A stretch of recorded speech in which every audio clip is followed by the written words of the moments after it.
Forget New Year, New You. This season is about slowing down, locking the doors, and cozying up at home with the one you really want to do nothing with. Your dog. After the holiday chaos, those quiet nights with a blanket, a podcast, and your pup feel like the reset you actually need. Ollie helps make those moments easier with fresh protein-packed meals made from real human-grade ingredients, so your dog can enjoy some quality comfort food too. Choose from 5 recipes and get a personalized plan for your dog's needs. Meals arrive perfectly proportioned with a scoop and storage container, so serving is fast and mess-free. And with Ollie's in-app on-demand health screenings, supporting your dog is easy, ensuring more cuddles for many years to come. Visit ollie.com/truecrime and use code TRUECRIME for 60% off your first box. New year, same extra value meals at McDonald's. Now get a savory sausage McMuffin with egg, plus hash browns, and a small coffee for just $5. For a limited time only, prices and participation may vary. Prices may be higher in Hawaii, Alaska, and California, and for delivery. Before we get started, I want to let you know that the victim in today's episode is a child. But as you hopefully know by now, I won't get into any unnecessary or graphic details. I'll only discuss what's presented at trial and only what's important to understand about the case. However, listener discretion is advised. In April 2018, a child goes missing.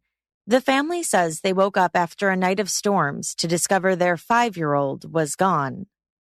After he had contacted police, he told them that he had got up that morning, got Joe Clyde Daniels' clothing for school and Alex's clothing for school, laid them on the coffee table, and then went to see to wake the boys up.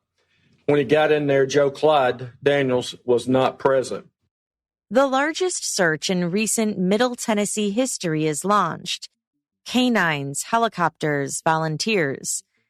After 48 hours, there was still no sign of the missing boy. But investigators had their suspicions. And as I was listening in to their interview, he had made a couple of changes that I noted that he didn't tell me that morning. This is Jillian, and in partnership with Law and Crime, you are listening to Court Junkie, episode 176.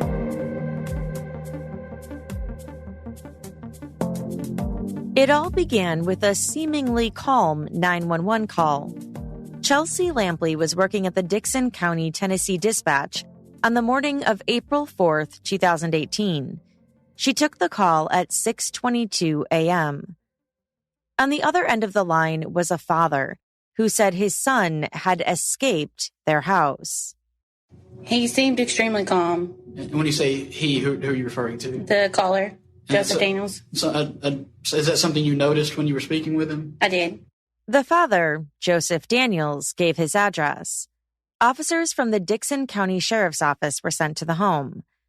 One of those deputies was Sergeant Daniel Baker, whose murder we covered recently. Investigators quickly began their search for 5-year-old Joe Clyde Daniels. They went house to house, searched nearby roads and fields, and even searched by helicopter. Officers from the neighboring county and agents from the Tennessee Bureau of Investigation, or TBI, assisted as well. Canines were brought in. Deputy Tom Simmons worked with the search and rescue dog. We used the scent article to start our track. The SAR dog started in the backyard of the house. We went along the fence line. There was a bunch of trees. We went along the fence line, led out to South 3rd Street. So the dog ran along the tree line and then ran towards this brick driveway. home. Ran toward after that. We went towards the brick house, and we ended up in a pond area behind the residence. The dog lost its track around that water, around that pond. There's always urgency with a missing child. But the more law enforcement in this case learned about Joe Clyde, the more their urgency grew. You're going to hear different stories as to the levels and abilities and disabilities of Joe Clyde. You're going to hear him referred to as having autism. You're going to hear the phrase global developmental disabilities. Essentially, you're going to hear that Joe Clyde Daniels had some learning delays. he was developmentally delayed. Investigators weren't having any luck with their searches, so they simultaneously started working on developing a timeline. Joe Clyde had an older half-brother named Alex, who was 3 years older than him. According to Alex, the day before was a normal day. They went to school and rode the bus home. Later at trial, Alex would explain to the jury who all lived at their home at 1112 Garners Creek Road. Their household included his stepfather and Joe Clyde's father, Joseph Daniels, their mother, Crystal Daniels, Joseph's father, Big Joe, Big Joe's wife, Belle, Aunt Joyce, and Alex and his brothers, Joe Clyde, who was 5, and 3-year-old Noah. On the night of April 3rd, 2018, Alex and Joe Clyde slept in Belle and Big Joe's room. Big Joe was on a trucking route that night, and so the boys would often sleep there when he and Belle were gone. Alex would later say that Belle and Big Joe's bed was more comfortable than theirs. Both boys fell asleep, but Alex soon woke up because Joe Clyde had peed on the floor. It wasn't the first time, but it didn't happen often. Alex went to get his parents. Joseph Daniels was interviewed by Agent Boyd and Agent Kennard from the TBI. He told the agents that when Alex came to wake him up, he told both boys to get back in bed. According to both the 911 call and this interview with law enforcement, Joseph Daniels said he got the boys back to bed around 11:30 p.m. He said he didn't wake up again until 5:30 a.m. Then he laid out the boys' clothes. He went to wake the boys, and that's when he realized Joe Clyde had escaped.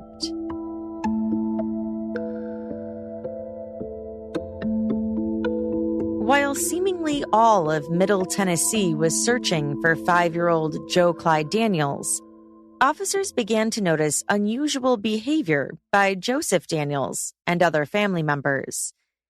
TBI agent Zach Burkhart noticed that while officers were out searching, Joseph left the house. The house wasn't searched by investigators at first. Agent Burkhart would later tell a courtroom full of observers that their job was to find Joe Clyde, and that at the time there was no evidence of a crime. It wasn't until 3 days later when a search warrant would be served on the home. But by then, the house had been cleaned. Is it significant to you that items had been moved and the house had been cleaned up between April 4th of 2018 and April 7th? Yes. Why is that significant? It appeared that things have been cleaned up. If you were an investigator and executing a search warrant on April the 7th, would you hope that the home had been no items moved and nothing vacuumed or cleaned? Correct. What happens when you start vacuuming and cleaning? Items can leave. Can evidence be destroyed? Yes. Can evidence disappear? Yes. Agent Burkhart later admitted that it wasn't unusual for people to clean their houses. You're not saying if somebody cleans their house, that's something nefarious, are you? No, sir. A lot of people clean their house. And so I assume that based on any concerns that the trash was checked and the vacuum bag to see if there was any evidence inside the vacuum bag. I do not know if the vacuum bag was checked or not. Was the trash checked? I believe the trash was checked. Aside from that, other family members in the house had odd reactions too. Brent Morse, who reported to the house to help with the missing persons department, told the court that 3-year-old Noah asked a peculiar question. Little Noah came up to my right side and he asked the question or made the statement, "Joe dead, Joe dead, Joe dead." He said it 3 times, kind of in a loud way. And a lady to my right said, "Yes, baby, Joe dead." And was the lady to your right Aunt Joyce? Yes. Okay. So just to be clear, did you say something to Noah, or did he come in and next to you on his own? He came in on his own from behind. Okay. Had you suggested to anybody in the house that Joe was dead? No. As part of the lost persons questionnaire, is one of the questions, is Joe dead? No, sir. So this was a spontaneous statement made by Noah? Absolutely. And he said it 3 times? He did. Joe dead, Joe dead, Joe dead? Yes, sir. Okay. And you're sure what Aunt Joyce said in response? Yes, sir. And what was that one more time? Yes, baby. Joe dead. Units continued to search for Joe Clyde, but investigators began looking more closely at the family, particularly at Joseph Daniels. They retrieved his cell phone data. At the time of Joe Clyde's disappearance, Joseph was out of work. He had been applying to different jobs and had just received an offer. Based on the data on his phone, Joseph had been corresponding with a business regarding a background check in the days leading up to when he reported his child missing. The company wanted to verify that he graduated high school and his previous pay stubs. He had already turned in a copy of his diploma. While he was out driving around, presumably looking for his child, he actually made a call to try and locate his pay stubs. It was more odd behavior, according to investigators. Well, what is he supposed to be doing that you would think is not suspicious if he's sitting in the house letting police do their job? What should he be doing? To stay off his phone altogether? The first part of this did not happen at the house.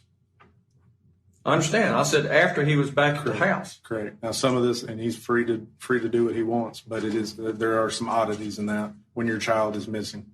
Okay.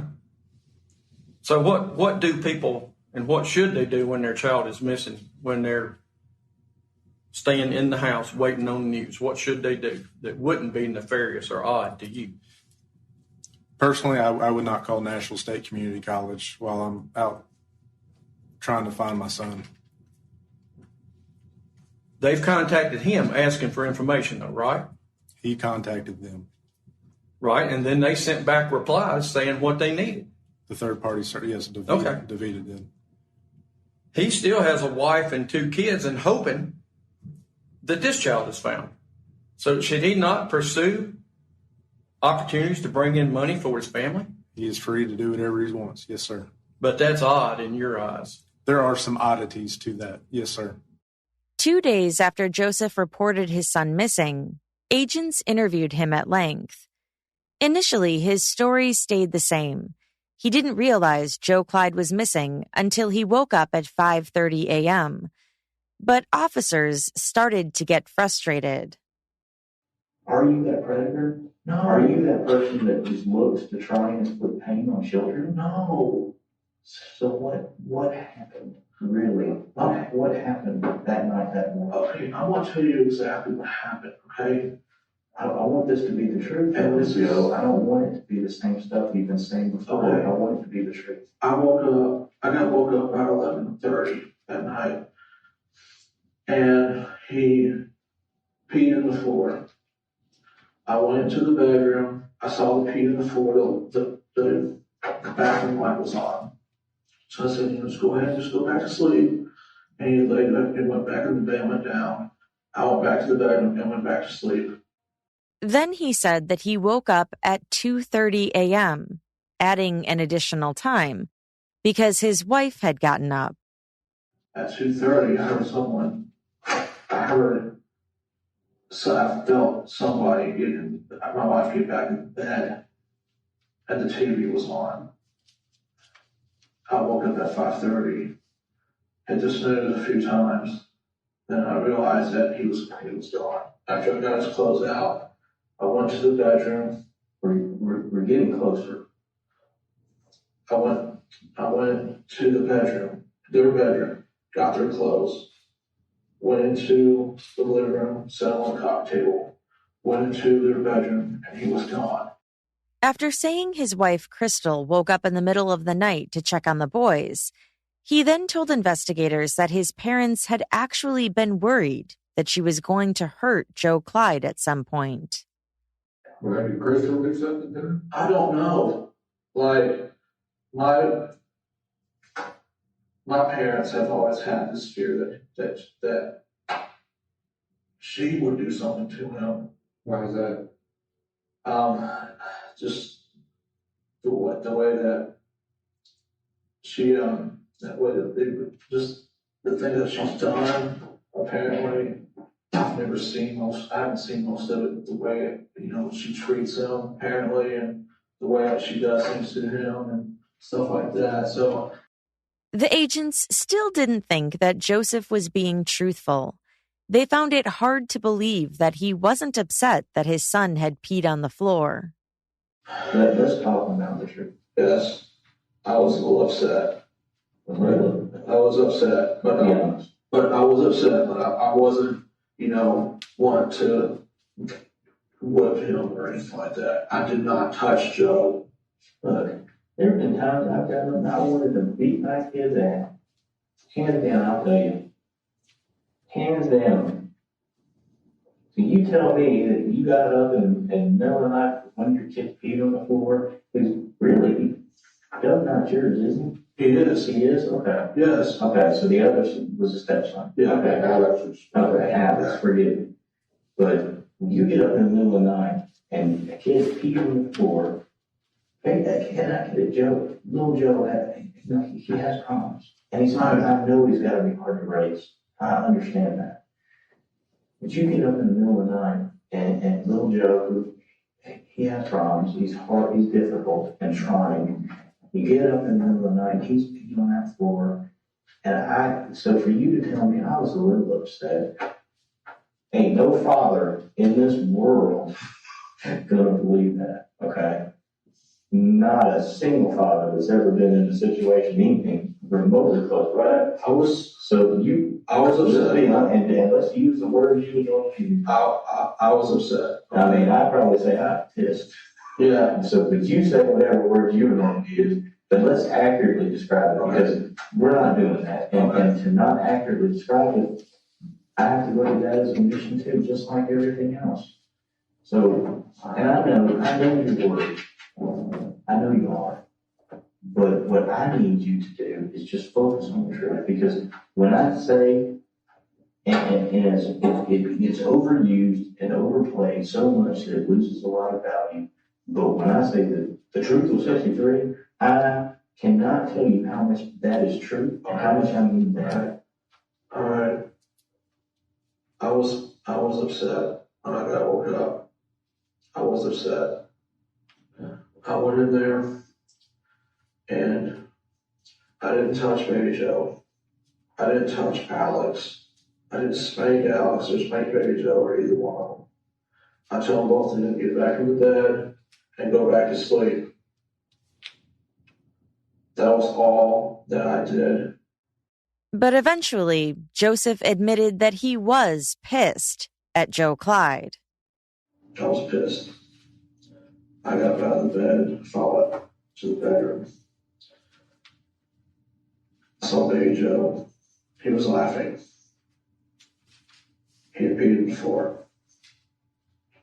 I was not happy about that. I didn't spank him.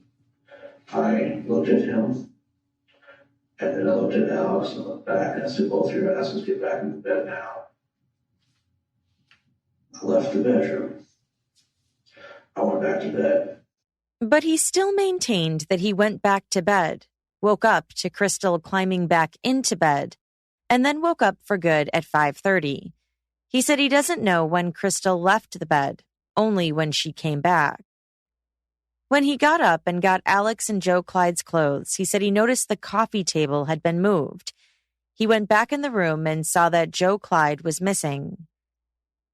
The agents told him that they know either him, Crystal, or even Alex hurt Joe Clyde. If Joseph would just tell them what happened, he could walk out of the door and go home. No matter what you tell me right now, you tell me the truth, and you will walk out that door. You're walking out of here. Okay?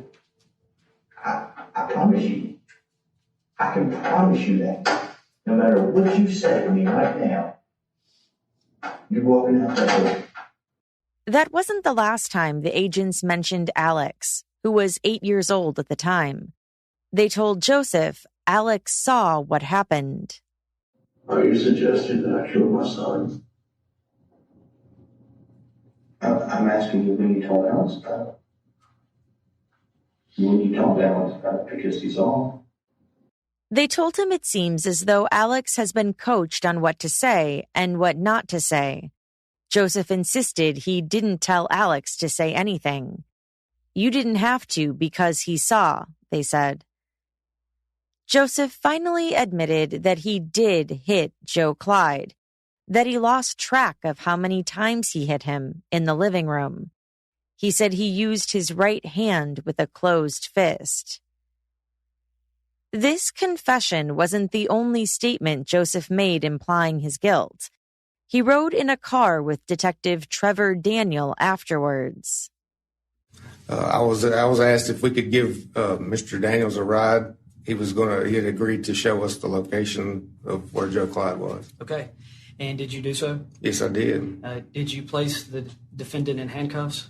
Oh, no, sir. How was he transported or given a ride? Detective Chris Stockman, him and his vehicle were there at the police department.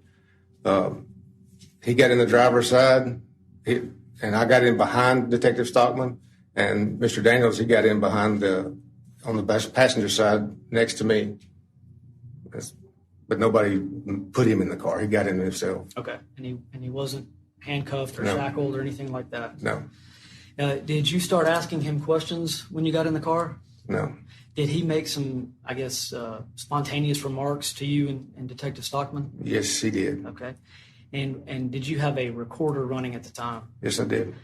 Detective Daniel was with Joseph for 5 hours.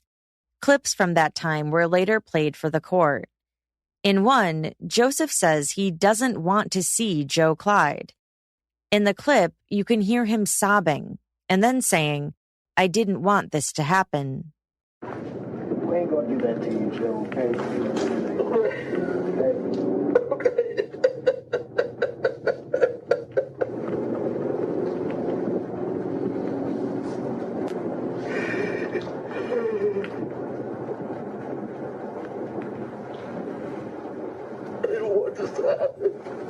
In another clip, he tells the officers his dad is going to kill him. No,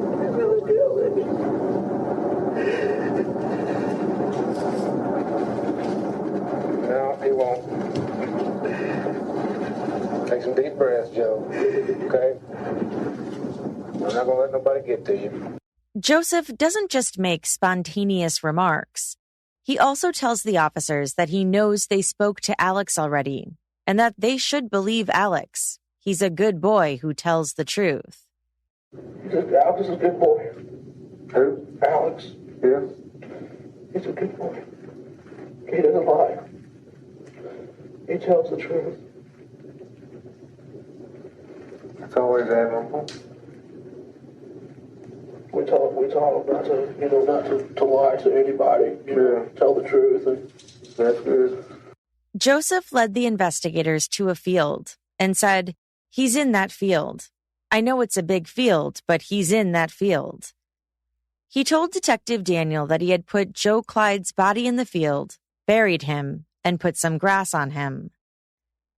But no matter how hard they searched that field, investigators still didn't find Joe Clyde. Joseph again brought up Alex and said he's pretty sure they talked to Alex and that Alex told them everything. But in Alex's earlier interview with police, he didn't mention seeing his stepfather do anything. In fact, he repeated the story that Joe Clyde was missing when he woke up. After Joseph's arrest, however, all that would change.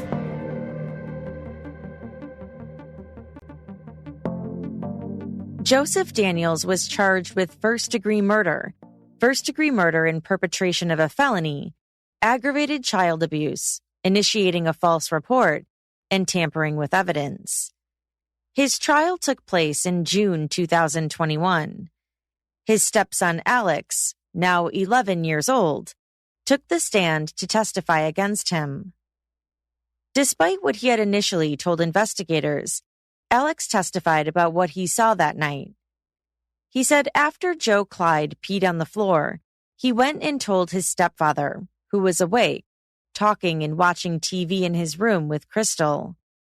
He said Joseph then went and hit Joe Clyde. Alex said he and Joe Clyde went back to bed. He woke up to a loud bang, and when he walked out of the bedroom, he saw Joseph standing over his brother's body. He said he watched as Joseph carried the body outside and laid him in the yard. He followed quietly to see what was happening. He said Joseph saw him and threatened to kill him if he didn't help. He opened the door to their car, as well as the trunk. Joseph then told him to go back inside the house. He pretended to listen, but he kept watching. He saw Joseph walk down the road carrying his brother. He said eventually he went back to sleep. It was hard, but I did, he said. Alex told the court he wasn't the only one who saw what happened. Noah and his Aunt Joyce were in the living room, sitting at the window. Crystal was down the hall. The next morning, Joseph told him that his brother had run away. He said the family looked for Joe Clyde for a while, but then went home and just sat there. When the defense got up to cross-examine him, they asked him if he recalls telling a different story early on. Alex said yes, but that it was fake. It was a false story, he said. Did your aunt and uncle tell you what happened? Defense attorney Jake Lockhart asked. No, Alex replied. And you're certain you weren't told what happened by them? Yes, Alex said. He agreed that Joe Clyde had a history of leaving the house and that a lock had been put on the door to keep him from doing so. Alex's initial interview with investigators was played for the jury, where he said at one point that Crystal had come into the room that night. He testified that he had lied about that she didn't. He said when he told police Joseph wasn't upset about Joe Clyde peeing on the floor, he was trying to protect him and didn't want him to be in trouble. He was asked when he changed his story, and he said he had blocked everything out until a couple months ago. The defense then played another recorded interview Alex had with detectives. Alex agreed on the stand that in this one, he says he was asleep, but the detective tells him about 4 times that he must have seen his dad beat Joe Clyde, and he agreed it was true. Alex testified that he was interviewed a lot by police and by the Child Advocacy Center, about 50 times. Only 2 were recorded. He was asked if he had told any other stories about what happened that night, and he said no. He said, to be honest, he had just wanted to get out of there, and so he lied to investigators so he could leave. Lockhart asked him about how he testified on direct that Crystal was back in the hallway by her room as everything was going on. She was the furthest away from Joe, wasn't she? He asked. You want her to be as far from the problem as you can, don't you? Alex said no. On redirect, the prosecution asked Alex if some of the things he said in prior interviews he had said to protect Joseph, and he said yes, but that was before he knew that Joseph had killed him. You don't want to protect him anymore? The prosecutor asked. No, he replied. And everything you've testified to today, to this jury, is that truthful or not truthful? Truthful, he said. Alex testifying about what he had witnessed that night wasn't the only evidence the state of Tennessee had. They had another potential eyewitness. And they had accessed Joseph's and Crystal's devices and data. When combing through texts, Facebook messages, and emails, they believed they found another motive for why Joseph would want to kill Joe Clyde. And it involved his wife and Joe Clyde's mom, Crystal.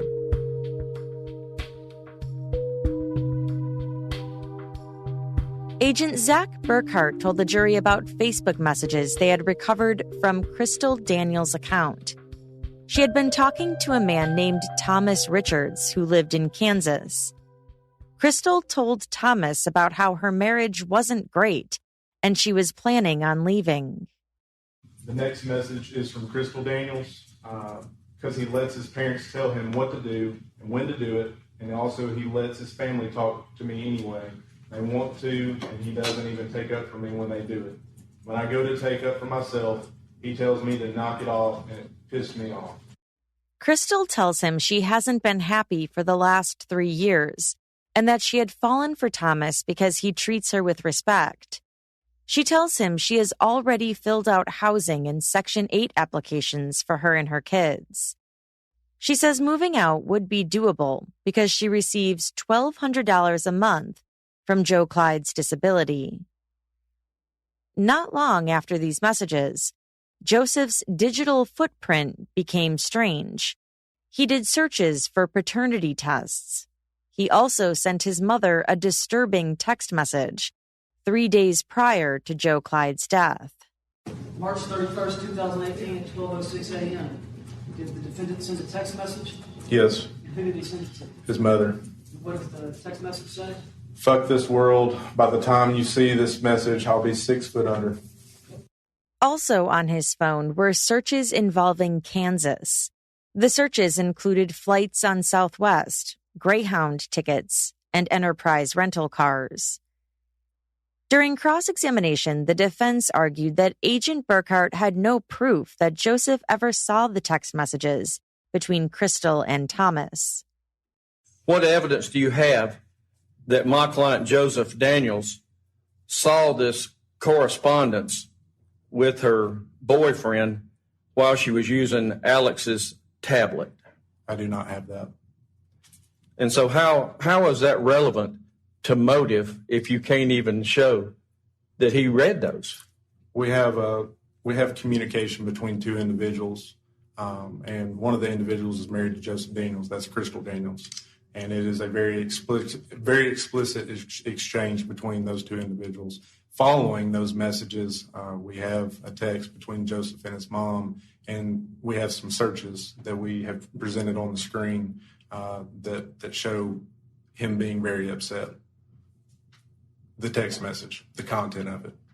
All right, but as to those conversations, no doubt she's told him that she doesn't love him. They've argued, and she's already said she got divorce papers as far as this goes, but did you verify that she had gotten a divorce complaint? I have not. So you can't corroborate that? I cannot. All right. And you can't corroborate or verify that Joseph Daniels read all of those lewd conversations on Alex's tablet? I cannot. And would you expect her to leave that type stuff on an 8-year-old son's tablet for him to see? I would hope not. All right. So, I mean, logically, we don't have any idea that he ever saw those, do we? I cannot say that Joseph Daniels saw those messages. Agent Burkhart also agreed that someone else could have used Joseph's phone. Lockhart brought up conversations between Crystal and Thomas that weren't just about her leaving Joseph. There were also sexually explicit ones. One specific text he wanted to focus on was the mention of a threesome between Crystal, Thomas, and Joseph. He surmised that perhaps this meant Joseph knew and was okay with his wife talking with other men. But Agent Burkhart was clear. He didn't know if that was true either. Sir, when it comes to relationships such as a sexual relationship like that, I can't speak to what Joseph Daniels feels or doesn't feel. But with a third party being involved in this, the explicit messages that we have seen, and the message that you're talking about, it could make him upset.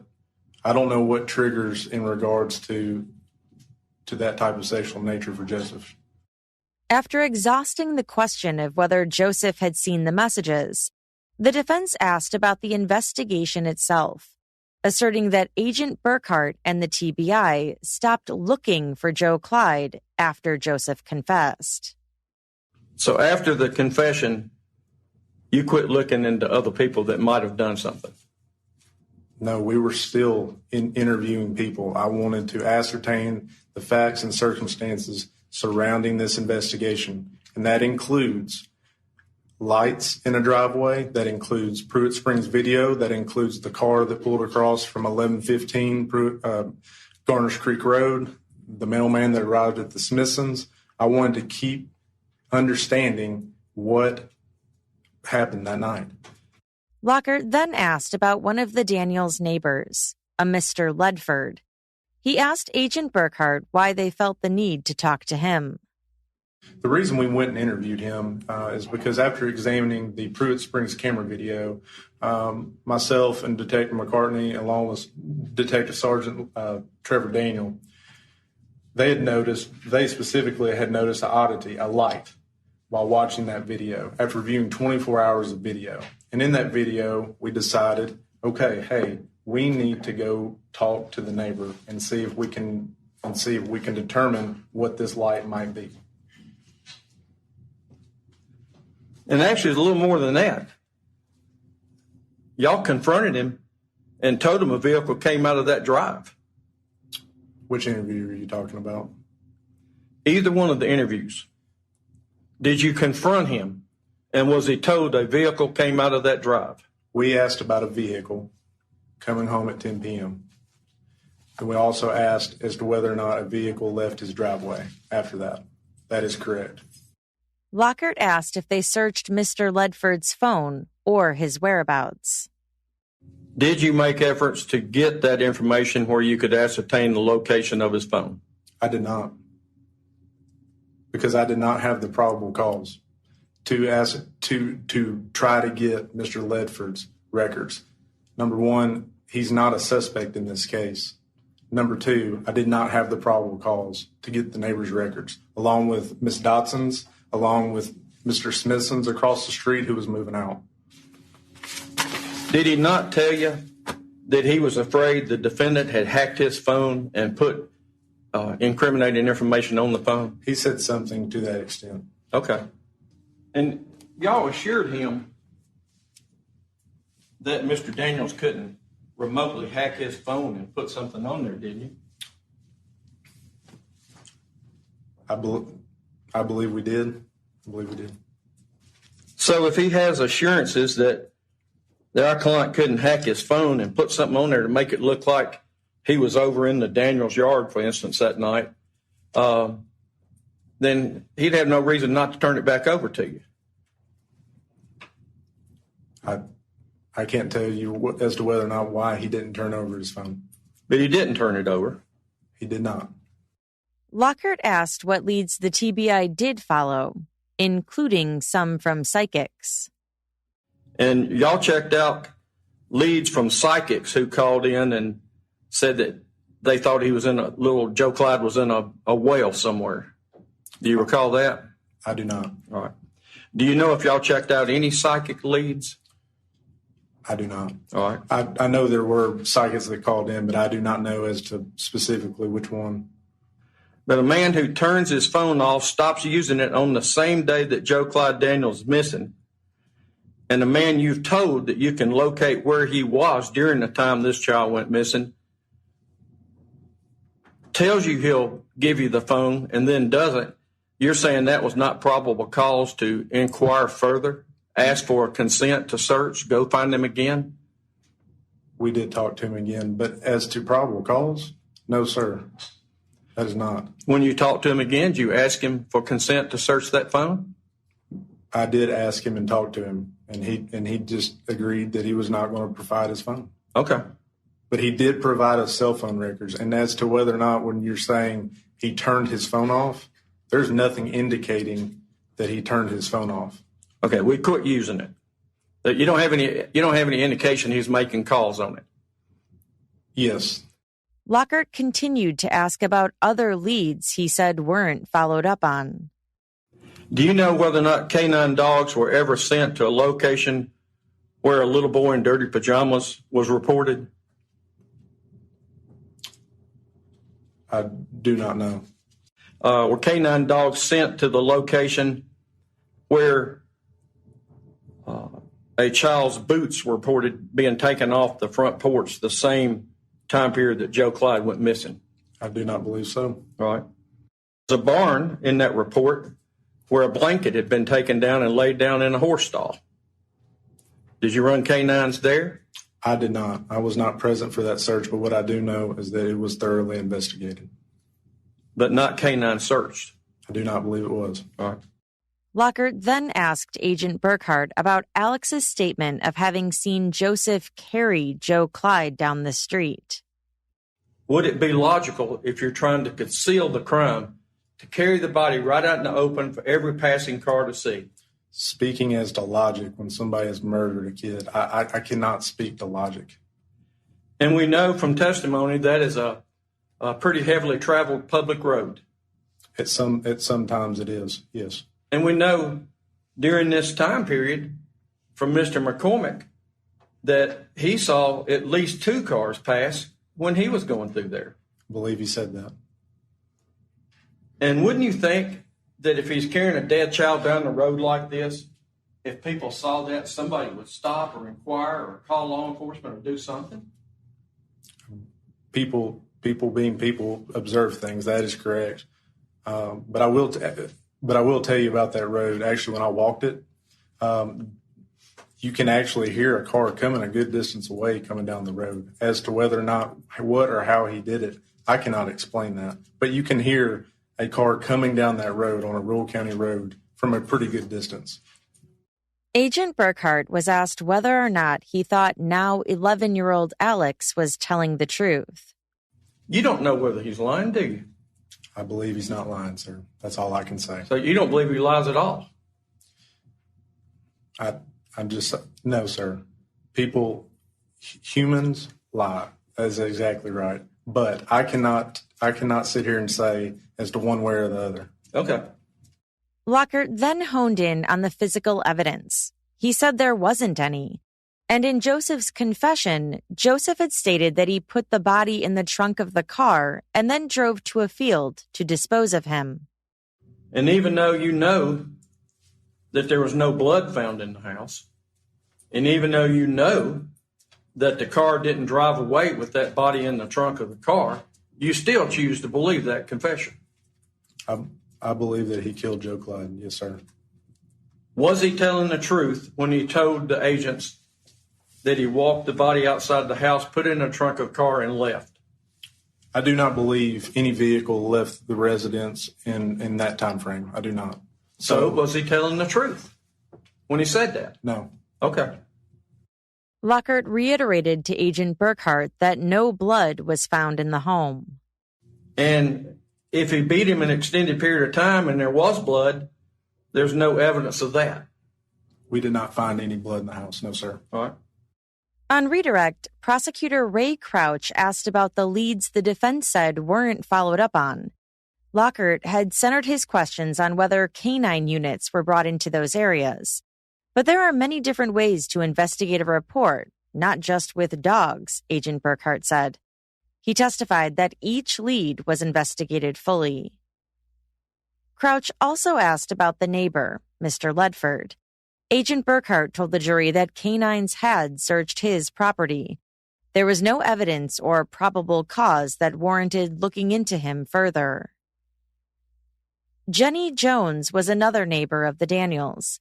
She testified that she was coming home from work on the night Joe Clyde disappeared when she saw someone standing on a bridge near her home. She said he was wearing a multicolored shirt and red shorts. She didn't see a child with him, but she testified that she saw the man's face and that it was Joseph Daniels.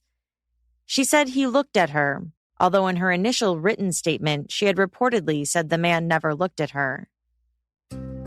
After the prosecution presented their case, the defense rested too, calling 0 witnesses to the stand.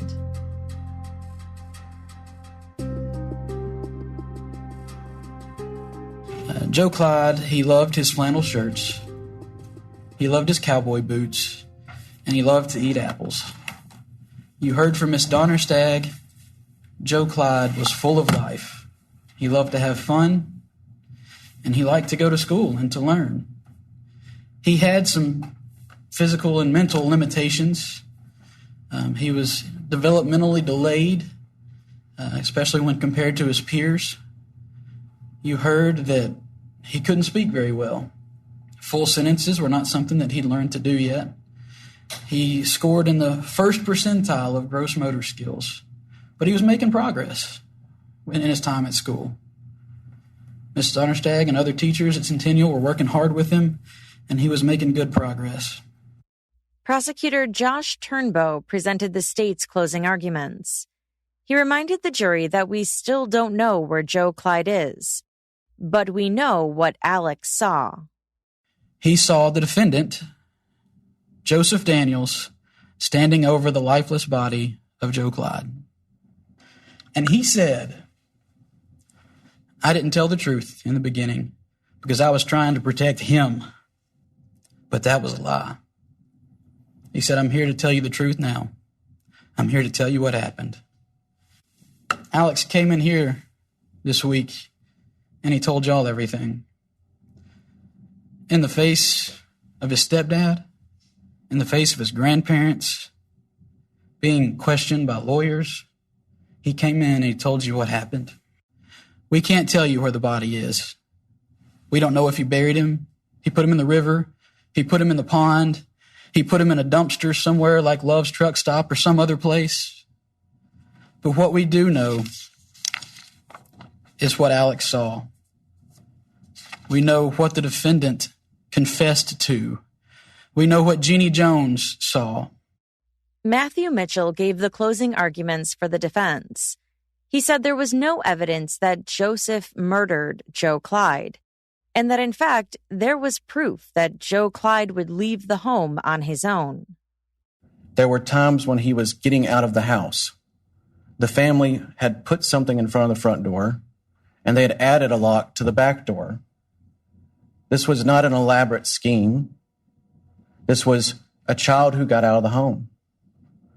The state spent a lot of time trying to disprove that portion of the family story, trying to tell you that it's not possible for him to do that.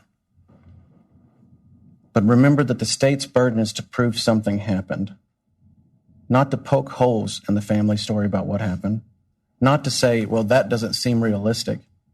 They're supposed to prove that a murder occurred. Mitchell also called into question the validity of Joseph's confession. How do you prove something is a false confession? You can prove something is a false confession because all of the things that are said in it are false. Mitchell asked the jury, "What would make you lie?" He said Joseph lied in order to protect his stepson, Alex. What would make you tell someone you killed your son? Page 134. So it was you that did something to baby Joe? No, I didn't do anything to baby Joe. Well, Crystal was sleeping. I'd hate to think Alex did it. But maybe he did. Mr. Daniels thinks that the only thing they know is whatever Alex told them. Agent Boyd is threatening to investigate Alex. He said he won't call Alex a liar. Instead, he said he's a victim. He got up here and he presented to you the facts he's been given. You watched the video of him almost immediately after he finds out that his father confessed to this.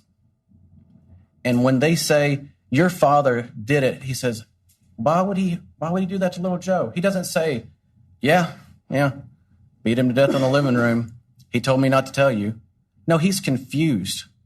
For an hour, they question him. For an hour, they tell him not only that he saw it, not only that it happened, but that his dad told him that he saw it. His dad says, tell Alex. Alex can tell you the details. Because he does say that. In the confession, he tells them. They ask him for more details. He says, ask Alex for the details. Why? Because he doesn't know what happened. And he doesn't want to mess up whatever Alex said. Mitchell finished up his closing by reminding the jury that the state doesn't even know if Joe Clyde is alive or dead. They never found Joe Clyde Daniels. They stopped looking. They said, he's confessed, that's enough.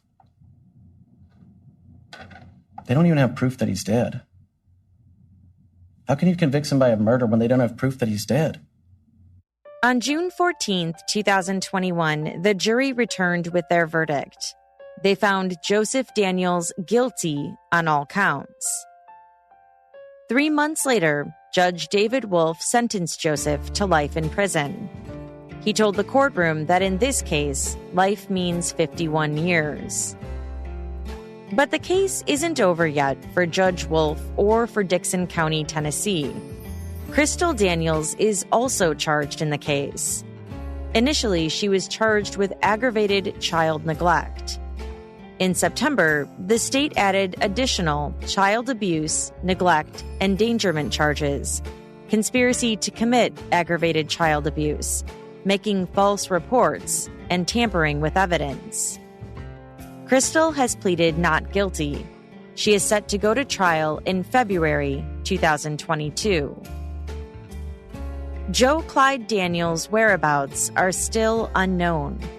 However, in October 2021, News Channel 5 reported that Joseph sent a letter to a private investigator, writing, "Dear David, as you know, I'm convicted of murder."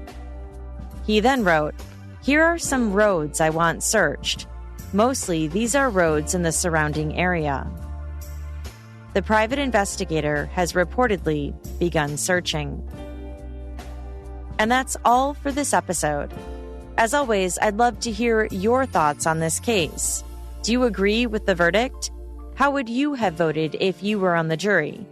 Do you think Joseph Daniels' confession was coerced, or maybe he was protecting somebody else?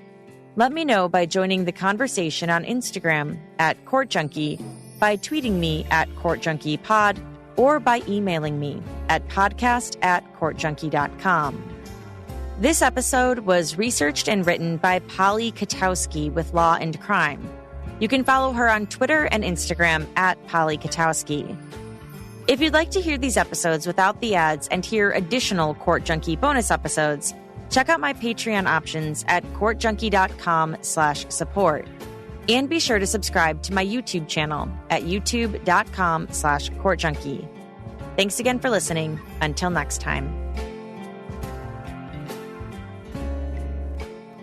October is Cybersecurity Awareness Month. This year's theme is Do Your Part, Be Cyber Smart. Getting cyber smart starts with cyber hygiene, which is basic habits that can help keep you and your family protected from identity theft, scams, and other online dangers. Examples of good cyber hygiene include using strong passwords, setting up multi-factor authentication on your accounts, and regularly updating software on your devices. It's important to understand how cybercrime and identity theft are affecting our lives. Every day, we put our information at risk on the internet. In an instant, a cyber criminal could harm what's yours, your finances, and your credit. Good thing there's LifeLock. LifeLock helps detect a wide range of identity threats, like your social security number for sale on the dark web. If they detect your information, they'll send you an alert. No one can prevent all identity theft or monitor all transactions at all businesses, but you can keep what's yours with LifeLock Identity Theft Protection. Join now and save up to 25% off your first year at LifeLock.com/court. That's LifeLock.com/court for 25% off.